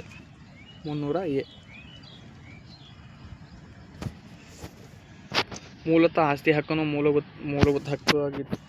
ಮೊದಲಿಗೆ ಮೂಲಭೂತ ಹಕ್ಕಾಗಿತ್ತು ಆಸ್ತಿ ಹಕ್ಕು. ಆದರೆ 7844ನೇ ತಿದ್ದುಪಡಿ ಮೂಲಕ ಇದನ್ನು ಮೂಲಭೂತ ಹಕ್ಕುಗಳ ಪಟ್ಟಿಯಿಂದ ತೆಗೆದುಹಾಕಿ ಭಾರತದ ಭಾಗ 12ರ ಅಡಿಯಲ್ಲಿ ಬರುವ 300A ವಿಧಿಯಡಿಯಲ್ಲಿ ಸೇರಿಸಲಾಯಿತು. ಕೇವಲ ಕಾನೂನಾತ್ಮಕ ಹಕ್ಕಾಗಿ ಮಾಡಲಾಯಿತು. ಪ್ರಶ್ನೆ 112 ಭಾರತದ ಪ್ರಧಾನಮಂತ್ರಿಯಾಗಲು ಒಬ್ಬ ವ್ಯಕ್ತಿಗೆ ಇರಬೇಕಾದ ಕನಿಷ್ಠ ವಯಸ್ಸೆಷ್ಟು? ಎಷ್ಟು ವರ್ಷಗಳಿರಬೇಕು? 25 ವರ್ಷಗಳು, ಆಪ್ಷನ್ ಬಿ 30 ವರ್ಷಗಳು, ಆಪ್ಷನ್ ಸಿ 35 ವರ್ಷಗಳು, ಆಪ್ಷನ್ ಡಿ 30. ಅಂತಹ ಯಾವುದೇ ಕನಿಷ್ಠ ವಯೋಮಿತಿ ಇಲ್ಲ. ಸರಿಯಾದ ಉತ್ತರ ಸ್ನೇಹಿತರೆ 25 ವರ್ಷಗಳು. ಪ್ರಧಾನಮಂತ್ರಿಯಾಗುವ ವ್ಯಕ್ತಿಯ ಸಂಸತ್ತಿನ ಯಾವುದಾದರೂ ಒಂದು ಸದನ, ಲೋಕಸಭೆ ಅಥವಾ ರಾಜ್ಯಸಭೆ ಸದಸ್ಯರಾಗಿರಬೇಕು. ಪ್ರಧಾನಮಂತ್ರಿ ಆಗಬೇಕಂದ್ರೆ ಮೊದಲು ಸಂಸತ್ತಿನ ಯಾವುದಾದರೊಂದು ಸದನದ, ಲೋಕಸಭೆ ಅಥವಾ ರಾಜ್ಯಸಭೆ ಸದಸ್ಯರಾಗಿರಬೇಕು. ಲೋಕಸಭೆ ಸದಸ್ಯರಾಗಲು ಕನಿಷ್ಠ ವಯಸ್ಸು 25 ವಯಸ್ಸಾಗಿರುವುದರಿಂದ ಪ್ರಧಾನಮಂತ್ರಿಯಾಗಲು ಇರಬೇಕಾದ ಕನಿಷ್ಠ ವಯಸ್ಸು ಕೂಡ 25 ವರ್ಷ ವಯಸ್ಸಾಗಿರ್ತದೆ. ಒಂದು ವೇಳೆ ಅವರು ರಾಜ್ಯಸಭೆಯ ಸದಸ್ಯರಾಗಿದ್ದರೆ 30 ವರ್ಷ ವಯಸ್ಸಾಗಿರಬೇಕು. 30 ವರ್ಷ ವಯಸ್ಸಾಗಿರಬೇಕು. ಪ್ರಶ್ನೆ 113 ಸಂವಿಧಾನದ ಯಾವ ವಿಧಿಯು ಅಡಿಯಲ್ಲಿ ಇಬ್ಬರು ಅಥವಾ ಅದಕ್ಕಿಂತ ಹೆಚ್ಚು ರಾಜ್ಯಗಳ ನಡುವೆ ವಿವಾದಗಳನ್ನು ಸುಪ್ರೀಂ ಕೋರ್ಟ್ ತನ್ನ ಮೂಲ ಅಧಿಕಾರ ವ್ಯಾಪ್ತಿಯ ಅಡಿಯಲ್ಲಿ ಬಗೆಹರಿಸುತ್ತದೆ? ಸಂವಿಧಾನದ ಯಾವ ವಿಧಿಯ ಅಡಿಯಲ್ಲಿ ಇಬ್ಬರು ಅಥವಾ ಅದಕ್ಕಿಂತ ಹೆಚ್ಚು ರಾಜ್ಯಗಳ ನಡುವಿನ ವಿವಾದಗಳನ್ನು, ಗಡಿ ವಿವಾದಗಳನ್ನು ಅಥವಾ ರಾಜ್ಯ ವಿವಾದಗಳನ್ನು ಸುಪ್ರೀಂ ಕೋರ್ಟ್ ತನ್ನ ಮೂಲ ಅಧಿಕಾರ ವ್ಯಾಪ್ತಿಯ ಒರಿಜಿನಲ್ ಜುಡಿಷಿಯಲ್ ಅಡಿಯಲ್ಲಿ ಬಗೆಹರಿಸುತ್ತದೆ? Option A 131, option B 132, option C 136, option D 143. ಸರಿಯಾದ ಉತ್ತರ 131 ಸ್ನೇಹಿತರೆ. ವಿವರಣೆ: ಸಂವಿಧಾನದ 131ನೇ ವಿಧಿ ಪ್ರಕಾರ 131ನೇ ಪ್ರಕಾರ ಕೇಂದ್ರ, ರಾಜ್ಯಗಳ ನಡುವೆ, ಎರಡು ಅಥವಾ ಹೆಚ್ಚಿನ ರಾಜ್ಯಗಳ ನಡುವೆ ಉಂಟಾಗುವ ಯಾವುದೇ ಕಾನೂನಾತ್ಮಕ ವಿವಾದಗಳನ್ನು ನೇರವಾಗಿ ವಿಚಾರಣೆ ನಡೆಸಿ ತೀರ್ಪು ನೀಡುವ ವಿಶೇಷ ಅಧಿಕಾರ ಮೂಲ ಅಧಿಕಾರ ವ್ಯಾಪ್ತಿ ಸುಪ್ರೀಂ ಕೋರ್ಟ್ಗೆ ಮಾತ್ರ ಇರುತ್ತದೆ. ಪ್ರಶ್ನೆ 114 ಭಾರತ ಸಂಸತ್ತಿನ ಅತಿ ದೊಡ್ಡ ಸಮಿತಿ ಯಾವುದು? ಭಾರತ ಆಪ್ಷನ್ ಸಿ ಸಾರ್ವಜನಿಕ ಉದ್ಯಮಗಳ ಸಮಿತಿ, ಸಾರ್ವಜನಿಕ ಅಂದಾಜುಗಳ ಸಮಿತಿ ಮತ್ತು ಸಾರ್ವಜನಿಕ ಲೆಕ್ಕಪತ್ರ ಸಮಿತಿ, ಕಲ್ಯಾಣ ಸಮಿತಿ. ಸರಿಯಾದ ಉತ್ತರ ಸಾರ್ವಜನಿಕ ಅಂದಾಜುಗಳ ಸಮಿತಿ. ಸರಿಯಾದ ಉತ್ತರ ಸ್ನೇಹಿತರೆ. ಸಾರ್ವಜನಿಕ ಅಂದಾಜುಗಳ ಸಮಿತಿಯು ಸಂಸತ್ತಿನ ಅತ್ಯಂತ ದೊಡ್ಡ ಸಮಿತಿಯಾಗಿದೆ. ಈ ಸಮಿತಿ ಒಟ್ಟು 30 ಸದಸ್ಯರನ್ನು ಹೊಂದಿದ್ದು, ಭಾರತ ಅಂದಾಜು ಸಮಿತಿಗಳ ಸಮಿತಿ ಎಷ್ಟು ಸದಸ್ಯರನ್ನು ಹೊಂದಿದೆ ಅಂದರೆ, ಸಾರ್ವಜನಿಕ ಅಂದಾಜುಗಳ ಸಮಿತಿ ಎಷ್ಟು ಸದಸ್ಯರನ್ನು ಹೊಂದಿದೆ ಅಂದರೆ 30 ಜನ ಸದಸ್ಯರನ್ನು ಹೊಂದಿದ್ದು, ಇವರೆಲ್ಲರೂ ಕೇವಲ ಲೋಕಸಭೆಯಿಂದಲೇ ಆಯ್ಕೆಯಾಗುತ್ತಾರೆ. ಲೋಕಸಭೆಯಿಂದಲೇ ಮಾತ್ರ ಆಯ್ಕೆಯಾಗುತ್ತಾರೆ. ರಾಜ್ಯಸಭೆಗೆ ಇದರಲ್ಲಿ ಪ್ರಾತಿನಿಧ್ಯ ಇರುವುದಿಲ್ಲ. ಪ್ರಶ್ನೆ 115 ಸಂವಿಧಾನದ ಯಾವ ವಿಧಿಯು ಪ್ರತಿಯೊಬ್ಬ ನಾಗರಿಕನಿಗೂ ಅಪರಾಧಗಳ ಶಿಕ್ಷೆಯಿಂದ ರಕ್ಷಣೆ ಪಡೆಯುವ ಹಕ್ಕನ್ನು protection in respect of convention for offence ನೀಡುತ್ತದೆ? ಸಂವಿಧಾನದ ಯಾವ ವಿಧಿಯು ಪ್ರತಿಯೊಬ್ಬ ನಾಗರಿಕನಿಗೂ ಅಪರಾಧಗಳ ಶಿಕ್ಷೆಯಿಂದ ರಕ್ಷಣೆ ಪಡೆಯುವ ಹಕ್ಕನ್ನು ನೀಡುತ್ತದೆ? ಆಪ್ಷನ್ ಎ ವಿಧಿ 19, ಆಪ್ಷನ್ ಬಿ ವಿಧಿ 20, ಆಪ್ಷನ್ ಸಿ ವಿಧಿ 31, ಆಪ್ಷನ್ ಡಿ ವಿಧಿ 22. ಸರಿಯಾದ ಉತ್ತರ ಸ್ನೇಹಿತರೆ ವಿಧಿ 20ನೇ ವಿಧಿಯು ನಾಗರಿಕರಿಗೆ 3 ಪ್ರಮುಖ ರಕ್ಷಣೆಗಳನ್ನು ನೀಡುತ್ತದೆ. ನಾಗರಿಕರಿಗೆ 3 ಪ್ರಮುಖ ರಕ್ಷಣೆ ನೀಡುತ್ತದೆ. ಒಂದನೇದು, ಕಾನೂನು ಬಾಹಿರವಾಗಿ ಹಳೆಯ ಕಾಯ್ದೆಗಳ ಅಡಿಯಲ್ಲಿ ಶಿಕ್ಷಿಸುವಂತಿಲ್ಲ. ಎರಡನೇದು, ಒಂದು ಅಪರಾಧಕ್ಕೆ ಒಂದಕ್ಕಿಂತ ಹೆಚ್ಚು ಬಾರಿ ಶಿಕ್ಷಿಸುವಂತಿಲ್ಲ ಅಪರಾಧಿಗಳಿಗೆ. ಪ್ರಶ್ನೆ 3 ಅಂದರೆ ಮೂರನೇ ಆಪ್ಷನ್ಸ್ ಅಂದರೆ, ತನ್ನ ವಿರುದ್ಧವೇ ಸಾಕ್ಷಿ ನುಡಿಯುವಂತೆ ಯಾರಿಗೂ ಬಲವಂತ ಮಾಡುವಂತಿಲ್ಲ. ತನ್ನ ವಿರುದ್ಧವೇ ತಾವೇ ಸಾಕ್ಷಿ ನುಡಿಯುವಂತೆ ಯಾರಿಗೂ ಬಲವಂತ ಮಾಡುವಂತಿಲ್ಲ. ಈ ವಿಡಿಯೋ ನೋಡಿದ್ದಕ್ಕೆ ಧನ್ಯವಾದಗಳು ಮತ್ತು ಮುಂದಿನ ವಿಡಿಯೋದಲ್ಲಿ ಸಿಗೋಣ.